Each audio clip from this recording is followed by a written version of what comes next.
kuna tegu on täna munadepühadega ja me tahame, et hästi kiiresti see asi lihtsalt võimaliku närvikuluga valmiks saas, lõikasime natuke gorülluse oksi. Võtame tavalise kausi, paneme juurde sammalt ja natukene siis paneme lihtsalt tulpe. Muidugi vesi läheb ka siia sisse veel. Laiem klaasvaas on just hea ka sellele samblale, et selles mõttes, et siis ta ei aja seda mulda ka prahti kuskile laua peale. Lauaseade võiks olla kuni 25 cm laiune, sellepärast et meil on vaja taldrikuid ja salateid ja klaase kõik ära mahutada ja et inimesed suudaksid omavahel suhelda ka.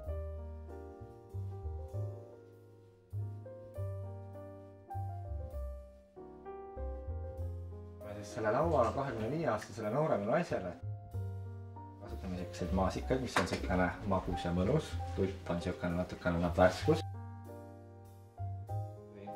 On näha, et vaasis on vett ja eluslilled, siis inimesed peavad ka kõiki teisi lilli laual elusateks, kuigi pooled nendest võivad olla kunstlilled.